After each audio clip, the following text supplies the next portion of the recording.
नमस्कार दोस्तों, आप सभी का स्वागत है आपके अपने YouTube channel study with Prabhakar में। आज का हमारा टॉपिक है गांधी युग। आज की इस वीडियो में हम गांधी युग 1915 से 1947 तक के सभी महत्वपूर्ण वन लाइनर प्रश्नों को देखेंगे। यह वीडियो बहुत ही महत्वपूर्ण होने वाली है। आप किसी भी एग्जाम की तैयारी कर रहे हों, महात्मा गांधी युग से एक न एक प्रश्न जरूर पूछा जाता है। इसलिए आप सभी इस वीडियो को पूरा एवं लास्ट तक जरूर देखें। वीडियो अच्छा लगे तो वीडियो को लाइक करें और चैनल पर नए हों तो चैनल को सब्सक्राइब जरूर करें। आइए आज की वीडियो को शुरू करते हैं। पहला प्रश्न है, महात्मा गांधी का जन्म कब हुआ था? महात्मा गांधी का जन्म 2 अक्टूबर 1869 ईस्वी में हुआ था। गांधी के राजनीतिक गुरु कौन थे? गांधी के राजनीतिक गुरु गोपाल कृष्ण गोखले थे। गांधी जी दक्षिण अफ्रीका से भारत कब लौटे थे? गांधी जी दक्षिण अफ्रीका से भारत 9 जनवरी 1915 में लौटे थे। गांधी जी को महात्मा की उपाधि किसने दी थी? गांधी जी को महात्मा की उपाधि रविंद्रनाथ टैगोर ने दी थी। महात्मा गांधी को अर्धनग्न फकीर किसने कहा था? महात्मा गांधी को अर्धनग्न फकीर चर्चिल ने कहा था। महात्मा गांधी को सर्वप्रथम किसने राष्ट्रपिता कहकर संबोधित किया? महात्मा गांधी को सर्वप्रथम राष्ट्रपिता सुभाष चंद्र बोस ने कहा था। हिंदू स्वराज व माई एक्सपेरिमेंट्स विथ ट्रूथ पुस्तक के लेखक कौन थे? हिंदू स्वराज व माई एक्सपेरिमेंट्स विथ ट्रूथ पुस्तक के लेखक महात्मा गांधी थे। यंग इंडिया व हरिजन पत्र के संपादक कौन थे? यंग इंडिया व हरिजन पत्र के संपादक महात्मा गांधी थे। गांधी जी वकालत करने के लिए दक्षिण अफ्रीका कब गए थे? गांधी जी वकालत करने के लिए दक्षिण अफ्रीका 1893 ईस्वी में गए थे। 1915 ईस्वी में गांधी जी को ब्रिटिश सरकार ने किस उपाधि से सम्मानित किया था? 1915 ईस्वी में गांधी जी को ब्रिटिश सरकार ने कैसर ए हिंद के उपाधि से सम्मानित किया था। महात्मा गांधी की मृत्यु कब हुई थी? महात्मा गांधी की मृत्यु 30 जनवरी 1948 को हुई थी। करो या मरो का नारा किसने दिया था? करो या मरो का नारा महात्मा गांधी ने दिया था। गांधी जी का जन्म कहाँ पर हुआ था? गांधी जी का जन्म पोरबंदर में हुआ था। गांधी इरविन समझौता कब हुआ था? गांधी इरविन समझौता 5 मार्च 1931 ईस्वी में हुआ था। अंतर्राष्ट्रीय अहिंसा दिवस कब मनाया जाता है? 2 अक्टूबर को अंतर्राष्ट्रीय अहिंसा दिवस मनाया जाता है। दक्षिण अफ्रीका में महात्मा गांधी द्वारा स्थापित अखबार का नाम क्या था? दक्षिण अफ्रीका में महात्मा गांधी द्वारा स्थापित अखबार का नाम इंडियन ओपिनियन था। अहमदाबाद के पास महात्मा गांधी द्वारा स्थापित आश्रम का क्या नाम था? अहमदाबाद के पास महात्मा गांधी द्वारा स्थापित आश्रम का नाम साबरमती आश्रम था। भारत में महात्मा गांधी के नेतृत्व में पहला सत्याग्रह कौन सा था? चंपारण सत्याग्रह महात्मा गांधी के नेतृत्व में पहला सत्याग्रह था। महात्मा गांधी की पत्नी कौन थी? महात्मा गांधी की पत्नी कस्तूरबा गांधी थी। महात्मा गांधी किस वर्ष भारतीय राष्ट्रीय कांग्रेस में शामिल हुए थे? महात्मा गांधी 1915 में भारतीय राष्ट्रीय कांग्रेस में शामिल हुए थे। महात्मा गांधी की हत्या किसने की थी? महात्मा गांधी की हत्या नाथूराम गोडसे ने की थी। अछूतों के बच्चों को शिक्षा प्रदान करने के लिए महात्मा गांधी द्वारा स्थापित संस्था का क्या नाम था? अछूतों के बच्चों को शिक्षा प्रदान करने के लिए महात्मा गांधी द्वारा स्थापित संस्था का नाम हरिजन सेवक संघ था।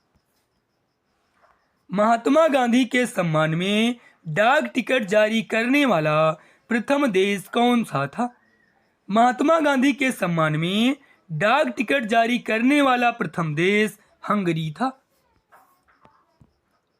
गांधी जी दक्षिण अफ्रीका में कितने दिन रहे थे? गांधी जी दक्षिण अफ्रीका में 21 वर्ष रहे थे। महात्मा गांधी ने अपना पहला जन भाषण कहाँ दिया था? महात्मा गांधी ने अपना पहला जन भाषण वाराणसी में दिया था। गांधी जी ने किस कानून को काला कानून कहा था? रोलेट एक्ट को महात्मा गांधी ने काला कानून कहा था। गांधी जी ने किसे देशभक्तों का राजकुमार कहा है? सुभाष चंद्र बोस को गांधी जी ने देशभक्तों का राजकुमार कहा है। फिनिक्स फर्म की स्थापना किसने की थी? फिनिक्स फर्म की स्थापना महात्मा गांधी ने की थी। गांधी जी की मृत्यु पर किसने कहा कि मेरे जीवन से प्रकाश चला गया? पंडित जवाहरलाल नेहरू ने गांधी जी की मृत्यु पर कहा कि मेरे जीवन से प्रकाश चला गया। जय हिंद का नारा किसने दिया था? जय हिंद का नारा सुभाष चंद्र बोस ने दिया था। देशबंधु की उपाधि से कौन संबंधित है? चित्तरंजन दास देशबंधु की उपाधि से संबंधित हैं। कांग्रेस ने भारत छोड़ो आंदोलन का प्रस्ताव किस वर्ष पारित किया? कांग्रेस ने भारत छोड़ो आंदोलन का प्रस्ताव 1942 ईस्वी में पारित किया। किसे सीमांत गांधी के नाम से जाना जाता है? अब्दुल गफ्फार खां को सीमांत गांधी के नाम से जाना जाता है। सुभाष चंद्र बोस ने सिंगापुर में दिल्ली चलो का नारा कब दिया था? सुभाष चंद्र बोस ने सिंगापुर में दिल्ली चलो का नारा 1943 ईस्वी में दिया था। वर्ष 1919 में जलियांवाला बाग हत्याकांड कहां पर हुआ था? वर्ष 1919 में जलियांवाला बाग हत्याकांड अमृतसर में हुआ था। नमक सत्याग्रह किस ईस्वी में प्रारंभ हुआ था? 1930 में नमक सत्याग्रह प्रारंभ हुआ था। गांधी इरविन समझौता किससे संबंधित है? सबने अवज्ञा आंदोलन से गांधी इरविन समझौता संबंधित है। स्वतंत्र भारत के प्रथम गवर्नर जनरल कौन थे? स्वतंत्र भारत के प्रथम गवर्नर जनरल लॉर्ड माउंटबेटन थे। यहीं पर यदि आपसे पूछा जाएगा स्वतंत्र भारत के प्रथम भारतीय गवर्नर जनरल कौन थे, तो वहां पर उत्तर होगा सी राजगोपालाचारी। किस अधिनियम में पहली बार भारत के लिए संघीय संरचना प्रस्तुत की गई? 1935 के अधिनियम में पहली बार भारत के लिए संघीय संरचना प्रस्तुत की गई थी। काकोरी ट्रेन डकैती कांड के नायक कौन थे? काकोरी ट्रेन डकैती कांड के नायक राम प्रसाद बिस्मिल थे। किस आंदोलन में महात्मा गांधी ने भूख हड़ताल को एक हथियार के रूप में पहली बार प्रयोग किया? 1918 के अहमदाबाद मिल मजदूर हड़ताल में महात्मा गांधी ने भूख हड़ताल को एक हथियार के रूप में पहली बार प्रयोग किया था।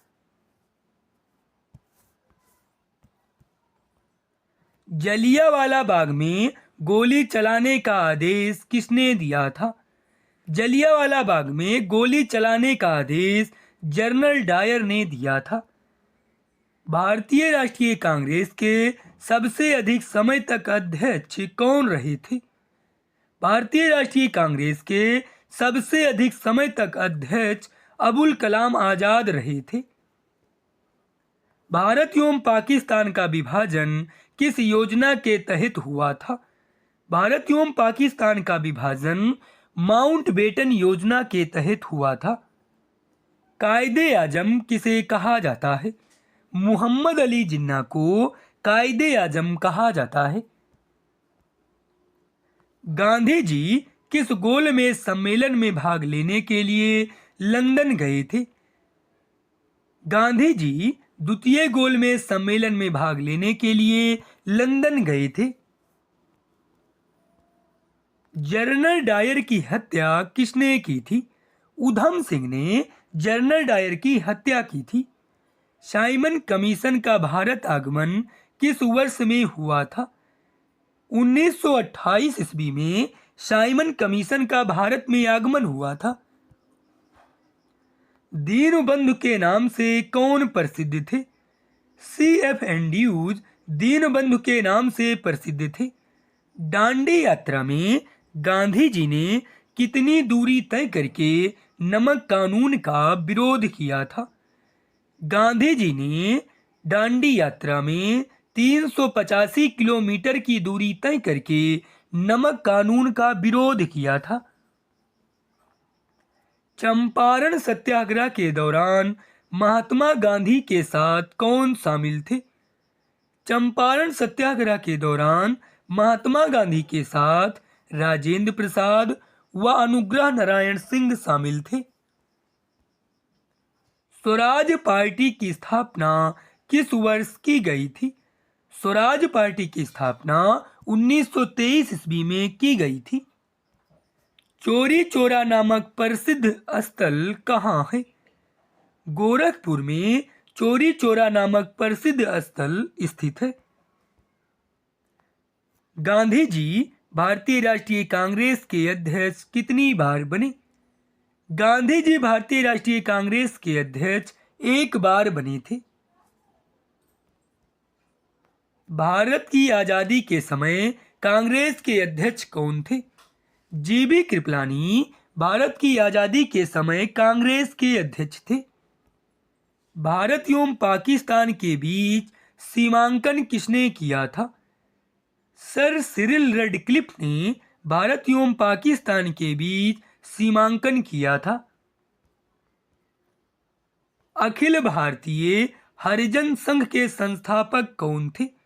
अखिल भारतीय हरिजन संघ के संस्थापक महात्मा गांधी थे।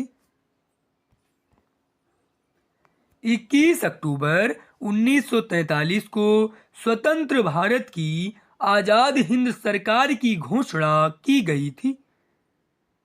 21 अक्टूबर 1943 को स्वतंत्र भारत की आजाद हिंद सरकार की घोषणा सिंगापुर से की गई थी। भारत छोड़ो आंदोलन के समय इंग्लैंड का प्रधानमंत्री कौन था? भारत छोड़ो आंदोलन के समय इंग्लैंड का प्रधानमंत्री चर्चिल था। भारत में साइमन कमीशन के बहिष्कार का मुख्य कारण था। भारत में साइमन कमीशन के बहिष्कार का मुख्य कारण था कि इसके सभी सदस्य अंग्रेज थे। किसने असहयोग आंदोलन के दौरान विदेशी कपड़ों को जलाया जाना एक निष्ठा बर्बादी बताया था? रविंद्रनाथ टैगोर ने असहयोग आंदोलन के दौरान विदेशी कपड़ों को जलाया जाना एक निष्ठा बर्बादी बताया था। किसने सुझाव दिया था कि स्वतंत्रता प्राप्ति के बाद भारतीय राष्ट्रीय कांग्रेस को समाप्त कर दिया जाए?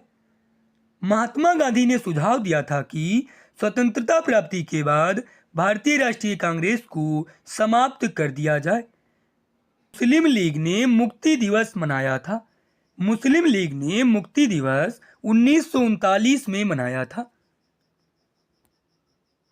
1937 के चुनावों में कांग्रेस द्वारा बहुमत प्राप्त प्रांतों की संख्या थी। 1937 के चुनावों में कांग्रेस द्वारा बहुमत प्राप्त प्रांतों की संख्या 6 थी।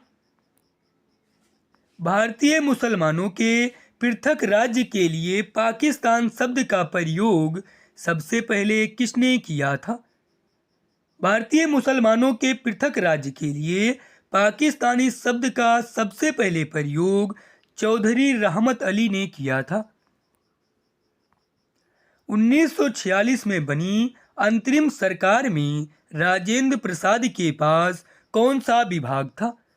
1946 में बनी अंतरिम सरकार में राजेंद्र प्रसाद के पास खाद्य व कृषि विभाग था। वर्ष 1939 में कांग्रेस को छोड़ने के पश्चात सुभाष चंद्र बोस ने किस दल की स्थापना की थी?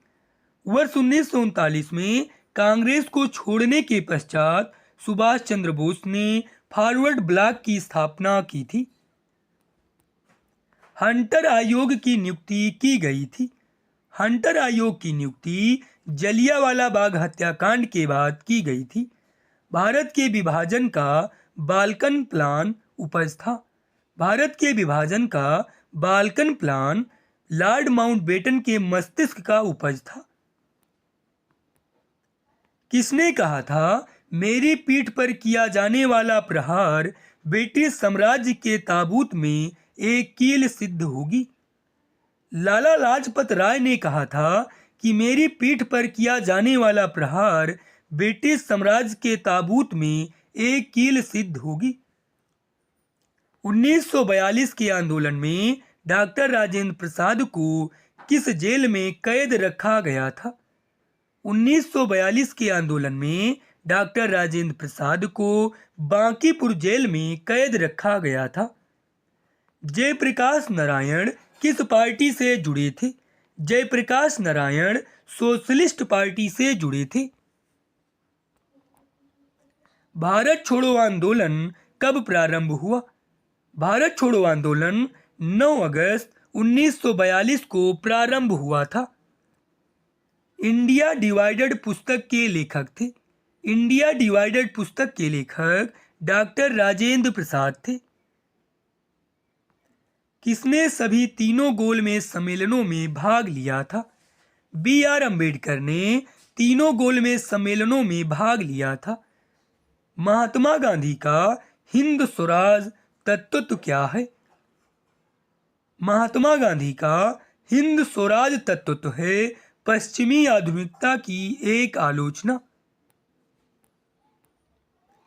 दक्षिण अफ्रीका के किस रेलवे स्टेशन पर महात्मा गांधी को ट्रेन से फेंका गया था? दक्षिण अफ्रीका के पीटर्समारिसबर्ग रेलवे स्टेशन पर महात्मा गांधी को ट्रेन से फेंका गया था।